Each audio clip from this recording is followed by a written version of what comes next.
Bewitched remains one of television's most charming and beloved sitcoms, airing from 1964 to 1972 and captivating audiences with its unique blend of magic, humor, and heartwarming stories. While the show's legacy continues to enchant new generations, it also carries a bittersweet side.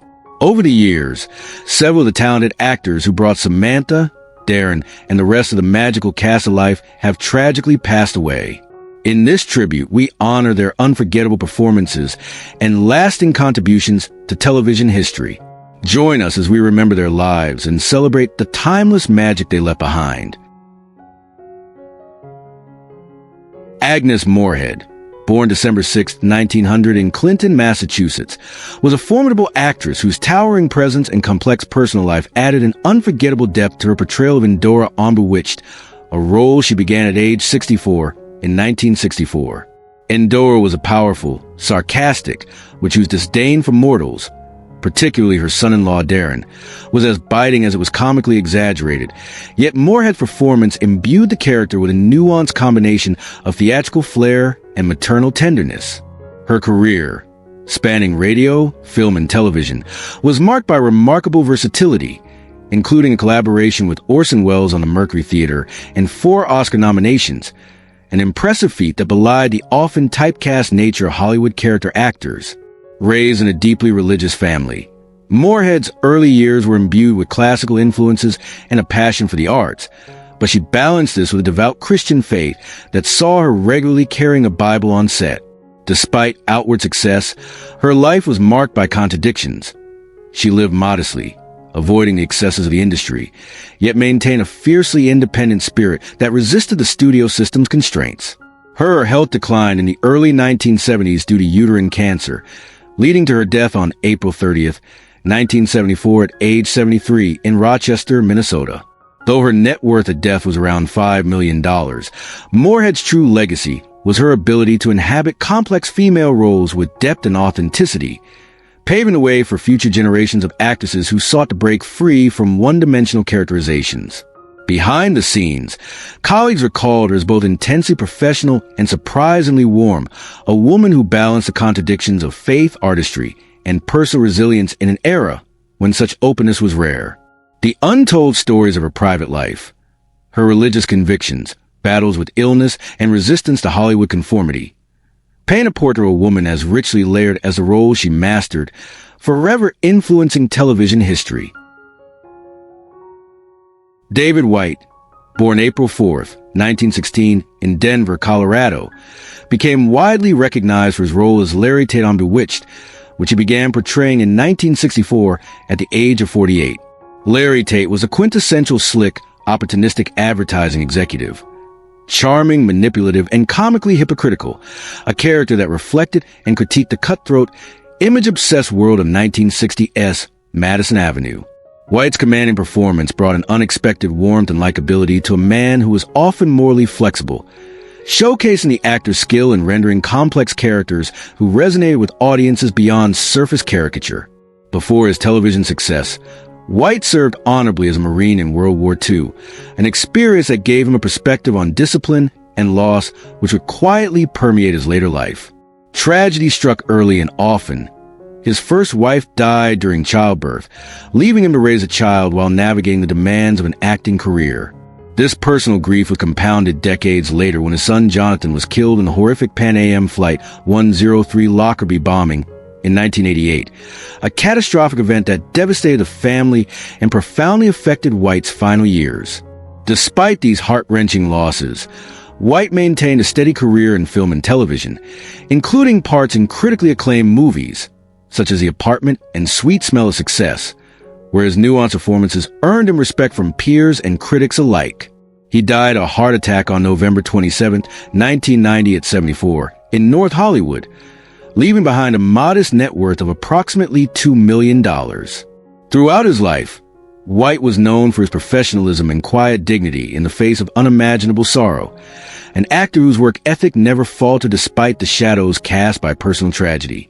The depth and subtlety he brought to Larry Tate remain a testament to his ability to blend humor with pathos, ensuring his place in television history as an actor who portrayed the contradictions of ambition, vulnerability, and survival with unforgettable nuance. Dick York, born September 4th, 1928, in Fort Wayne, Indiana, originated the role of Darrin Stevens on Bewitched in 1964, age 36. Captivating viewers with his portrayal of a neurotic, earnest husband trying to navigate the magical chaos wrought by his wife Samantha and her often meddlesome family. York's performance was lauded for its perfect balance of comedic timing and genuine emotional vulnerability, establishing Darrin as an everyman figure struggling with the extraordinary. However, off-screen, York's life was marred by profound physical and emotional suffering that ultimately truncated his career. A severe back injury sustained in 1959 during filming of A Came to Cordura resulted in chronic pain that worsened throughout the years, particularly during his tenure on Bewitched, where the demands of the role exacerbated his condition.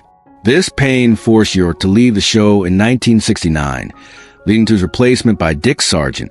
Beyond the physical agony, York battled emphysema and depression, living his final years largely bedridden in Michigan. Yet, amid these struggles, York's resilience was profound. He founded a charity for the homeless, quietly dedicating himself to social causes that few outside his inner circle knew about. He passed away on February 20th, 1992, at age 63, leaving behind an estimated $9 million in earnings accumulated over a long career in radio, television, and film.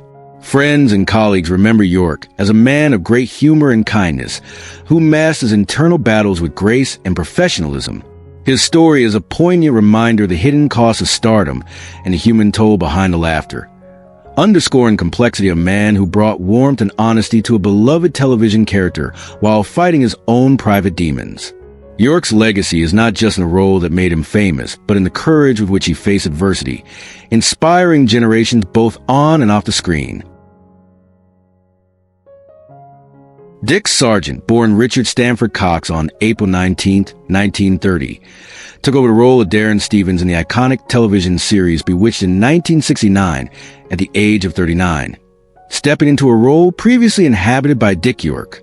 Sargent's interpretation of Darrin brought a more laid-back, affable, and subtly exasperated charm to the character, marking a shift from York's more tense and sometimes anguished portrayal.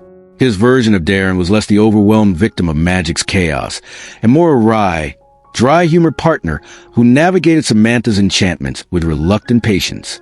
This nuanced shift reflected Sargent's own quiet strength in a life often marked by internal conflict and the pressures of Hollywood's rigid norms. Born in Carmel, California, to American parents, Sargent's early life was shaped by the conservative social environment of mid-century America, where being different was often met with harsh judgment. For decades, he concealed his homosexuality, a secret he carried heavily in an industry, an era not welcoming to LGBTQ+ individuals. It wasn't until 1991, just 3 years before his death, that he publicly came out as gay, an act of profound courage that reverberated throughout Hollywood and the LGBTQ+ community. This revelation made him one of the first major television stars to come out, and he subsequently became a vocal advocate for LGBTQ+ rights, using his platform to fight stigma and inspire others to live authentically. Despite the newfound openness, Sargent's later years were shadowed by a battle with prostate cancer, which ultimately claimed his life on July 8, 1994, in Los Angeles. His passing at 64 marked the loss of a steady, if sometimes overlooked, talent who had navigated typecasting and health challenges with dignity. Sargent's net worth at death was estimated at around $2 million, accumulated from decades of steady work in film and television. Beyond financial measures, his legacy is rooted in his resilience, his late-in-life bravery to embrace his true self publicly, and the subtle complexity he brought to a beloved television character, a man caught between ordinary human frustrations and extraordinary magical upheaval. George Tobias, born July 14, 1901, in New York City, entered the Bewitched ensemble in 1964 at age 63 as Abner Kravitz, the curmudgeonly, skeptical next-door neighbor forever bewildered by the magical escapades of Samantha and Darrin Stevens. Tobias's Abner was a study in contradiction, a grumpy man perpetually exasperated by his overbearing wife Gladys and the magical mysteries that unfolded around him, yet somehow endearing in his perplexity and steadfastness. Tobias's career spanned decades across stage, film, and television, often cast as a character actor with a distinctive dry wit and ability to embody cantankerous but lovable figures. Born into a modest background, Tobias made his mark in Hollywood's golden age, appearing alongside legends like James Cagney and Gary Cooper in classic films, though he never sought the spotlight for himself. Tobias remained a lifelong bachelor, a detail that fueled speculation but never scandal, reflecting a man deeply committed to his craft rather than personal notoriety. His private life was relatively insulated from the tabloid culture of later Hollywood, which allowed him to maintain a dignified, if understated, career. His death on February 27, 1980 at 78, from bladder cancer, ended a long life devoted to performance and marked the close of a career characterized by steady professionalism and quiet dedication. Tobias's net worth was modest, estimated around $1 million, indicative of a character actor who earned respect rather than riches. His cultural legacy endures in portrayal of Abner Kravitz, who represented the everyday person caught uncomfortably between the normal world and the enchanted realm. Tobias's work serves as a reminder that character actors, often overshadowed by stars, are vital storytellers who add richness and authenticity to the fabric of television history. Casey Rogers, born Josie Imogene Rogers on December 15, 1925, became a staple of Bewitched from 1966 at age 41. Portraying Louise Tate, the sophisticated and socially savvy wife of the suave advertising executive Larry Tate. Louise was the epitome of elegance and stability, often grounding the show's chaotic, magical narrative with her poise and pragmatic wisdom. Off-screen, Rogers' life was as dynamic and multifaceted as her character's veneer composure suggested. Raised in Morehouse, Missouri, in a rural setting far removed from Hollywood glamour, she overcame the limitations of small-town origins to build a prolific career in film and television, including a memorable role in Alfred Hitchcock's Strangers on a Train. However, Rogers' true pioneering spirit shone through in her passionate advocacy for women in motocross, a male-dominated sport she helped popularize to the foundation of PUR, Powder Puff's Unlimited Riders and Racers, an organization championing female motorcyclists. This fearless advocacy challenged gender norms and highlighted Rogers as an early feminist figure outside her acting career.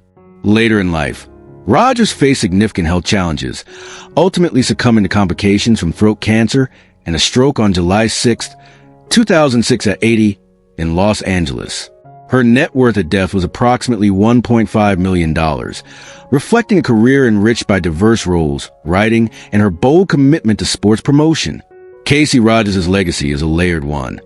A television icon whose refined presence brought balance to one of the most beloved sitcoms of the era, and a trailblazer who used her platform to empower women far beyond the entertainment industry. Her story is one of transformation, courage, and reinvention, a woman who defied expectations both on and off the screen, leaving a lasting cultural and social imprint.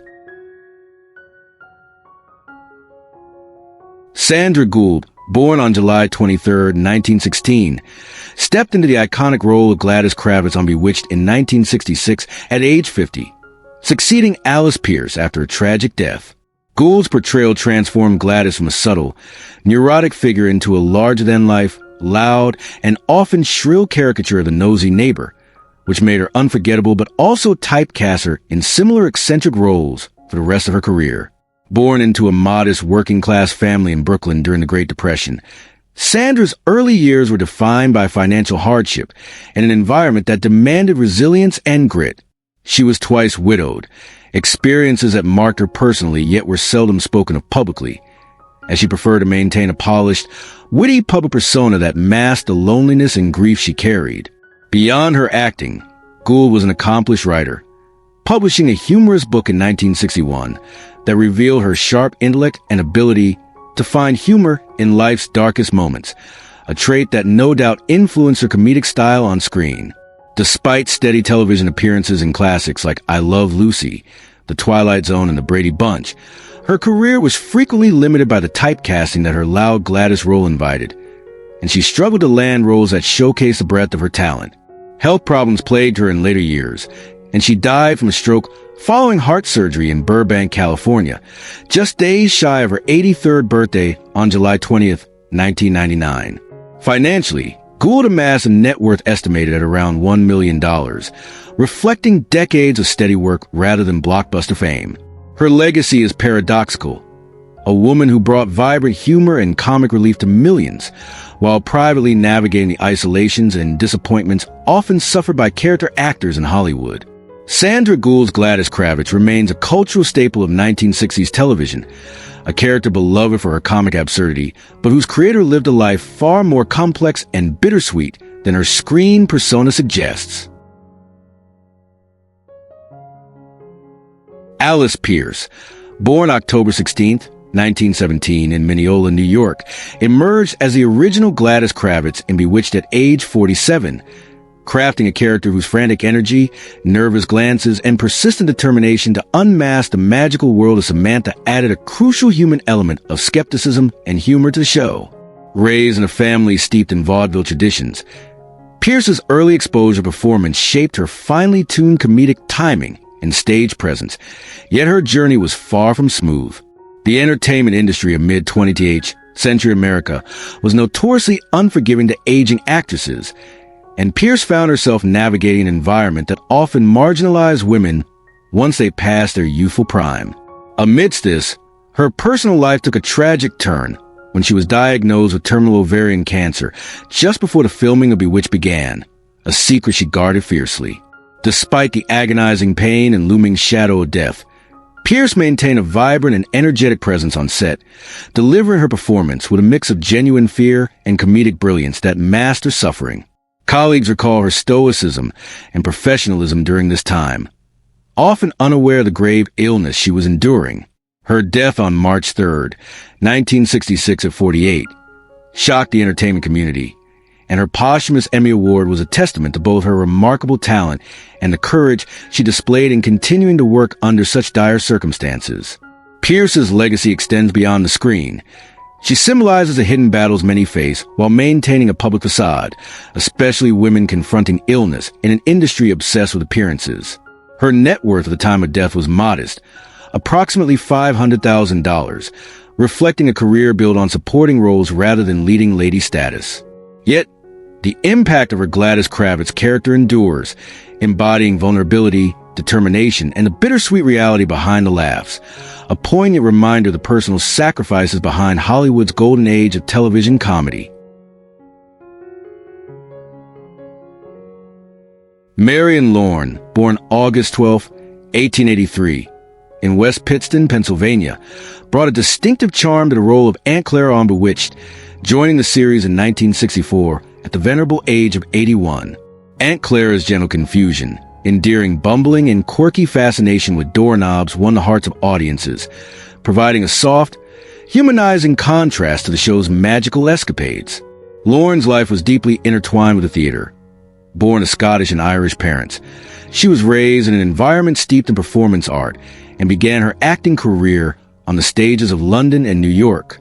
Despite her longevity in the profession, she lived a largely private life, never marrying or having children, and chose a modest lifestyle away from the glitz of Hollywood.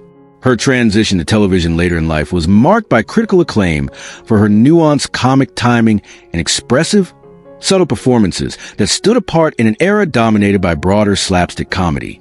Lorne's delicate portrayal of Aunt Clara was widely praised, earning her a posthumous Emmy Award shortly after her death from a heart attack on May 9, 1968 at 84. Financially, her net worth was relatively modest, under $500,000, reflecting a lifetime dedicated to artistic integrity over commercial wealth. Her story is one of quiet resilience and reinvention.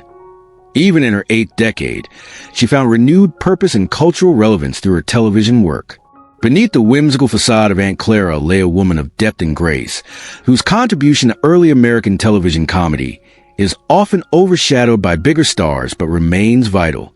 Marion Lorne's legacy is a testament to the enduring power of subtlety, warmth, and the quiet strength of character actors whose work enriches the medium beyond measure.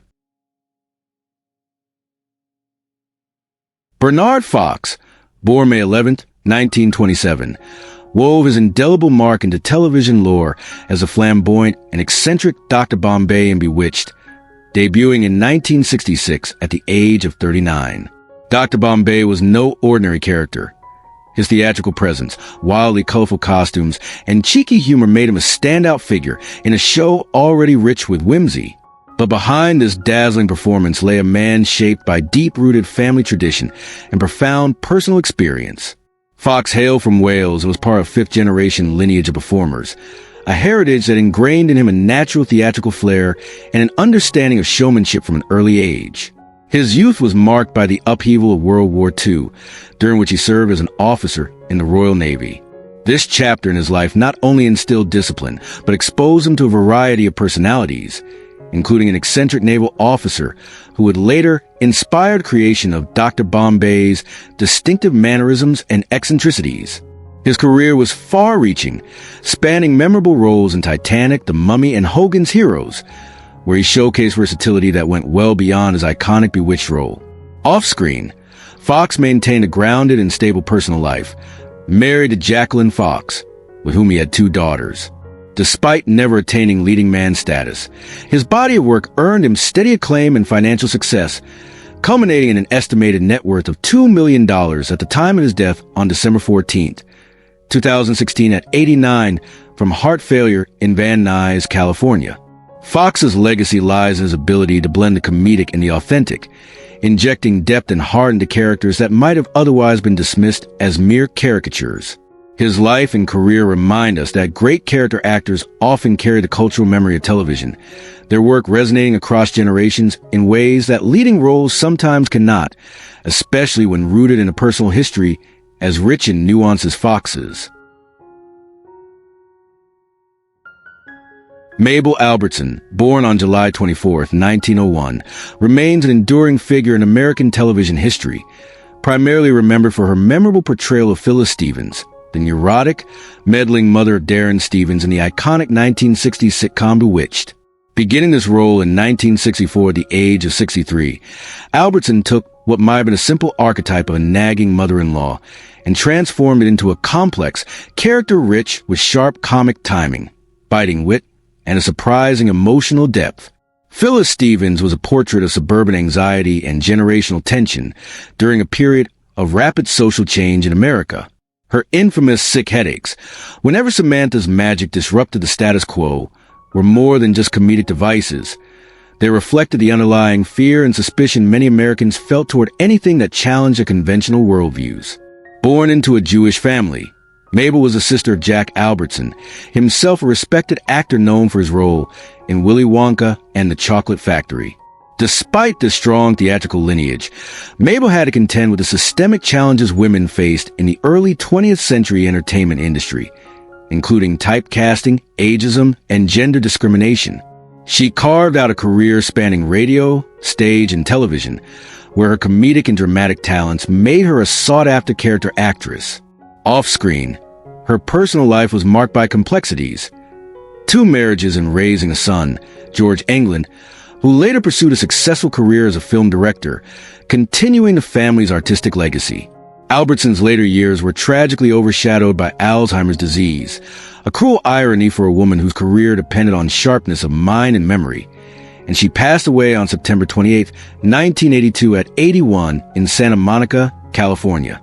Financially, Albertson's net worth at the time of her death was estimated at roughly $1 million, a modest sum that reflected the often underappreciated financial realities of character actors of her era, especially women. Her life story, which intertwines professional triumphs and personal struggles, sheds light on emotional and societal costs of working in Hollywood during a time when roles for older women were scarce and often demeaning. Dick Wilson, born July 30th, 1916, gained iconic status through his recurring role on Bewitched as various drunk characters starting in 1965, when he was 49. His impeccable comedic timing, physical humor, and ability to stumble into scenes of magical chaos brought a grounded, human touch to the show's fantasy elements. While these brief appearances showcase his talent, Wilson's most enduring fame came for his role as Mr. Whipple in more than 500 Charmin toilet paper commercials over several decades, a persona that earned him approximately $300,000 annually despite only working a few weeks per year. Born in England, Wilson's early life was marked by intense and perilous service as a World War II bomber pilot, a formative experience that forged resilience and adaptability, traits that would serve him well in the uncertain world of show business. After the war, he transitioned to vaudeville and eventually television, reinventing himself amid the shifting entertainment landscape with remarkable ease. Married to Meg Wilson, he fathered 3 children, including actress Melanie Wilson, perpetuating the family's entertainment legacy. Known for his professionalism and an absence of scandal, Wilson maintained a dignified, private life until his death at age 91 in 2007 from natural causes at the Motion Picture and Television Hospital in Woodland Hills, California. His estimated net worth at death was $5 million, a testament to a career that combined commercial success and steady television work. Wilson's legacy is as a reliable comic actor whose charm permeated American pop culture, proving that consistent, understated dedication and the ability to embody relatable characters can carve out an enduring place in entertainment history beyond the spotlight of headline fame.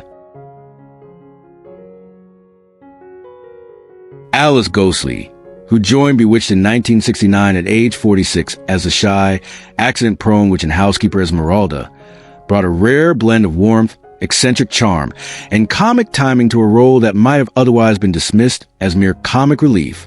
Born August 14, 1923, in Ellenboro, North Carolina, Ghostley's upbringing in the segregated South during the Great Depression forged a resilient character in a world that often undervalued women, particularly those from modest backgrounds.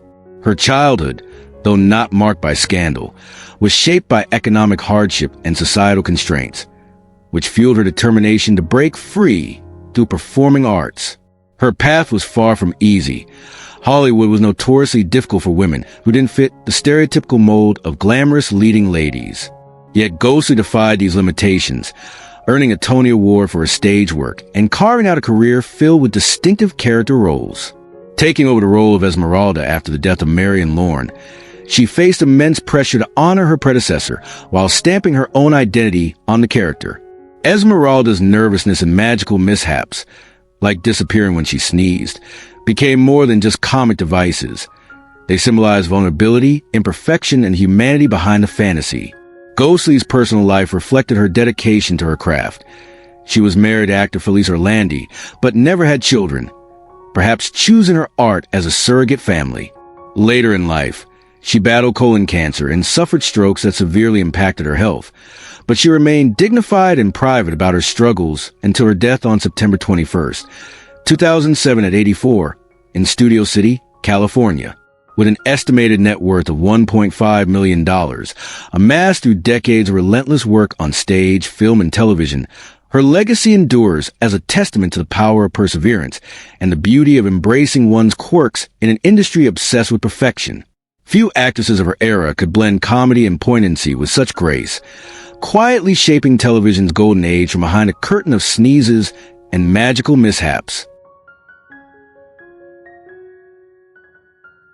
Irene Vernon, who originated the role of Louise Tate, the poised, socially adept wife of Larry Tate, on Bewitched from 1964 until her abrupt departure in 1966 at age 44, epitomized the understated elegance of suburban America caught in the crossfire of magical chaos.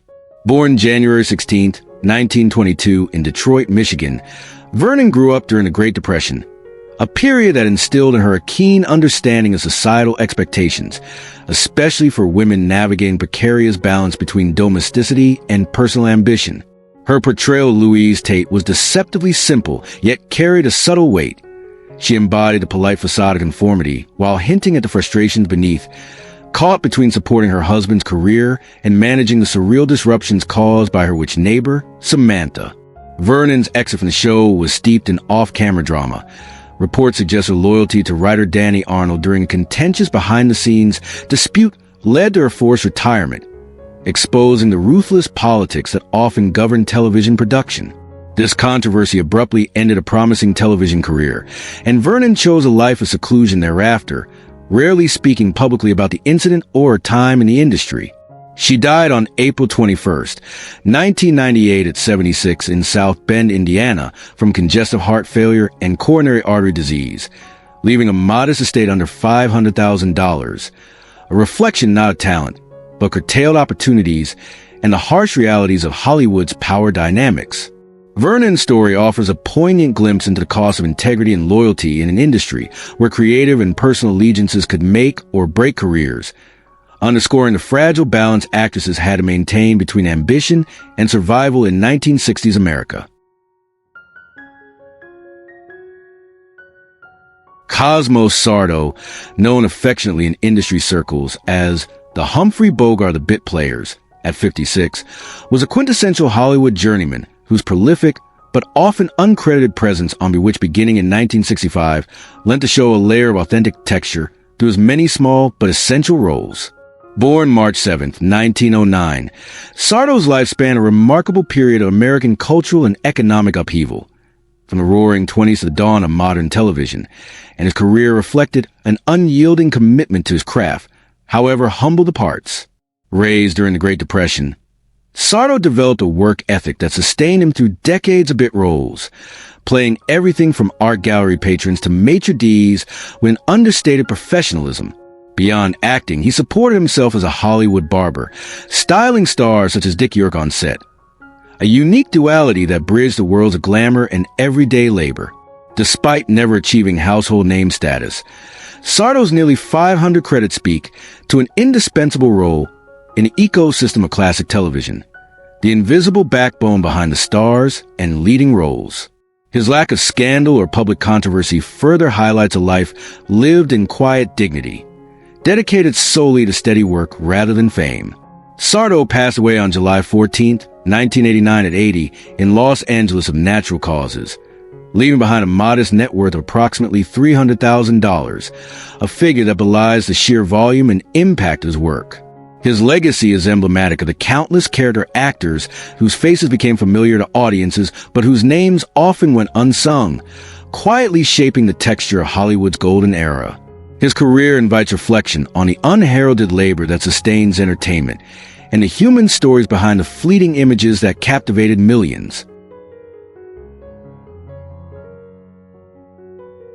Though time has passed, the laughter they gave us still echoes. The cast of Bewitched brought joy to millions, and even though some of them are no longer with us, their performances live on. As we remember those we've lost, we also celebrate the legacy they left behind, one that continues to entertain and connect generations. Thank you for joining us in honoring these unforgettable stars. Don't forget to like, share, and subscribe for more tributes to the legends of television history.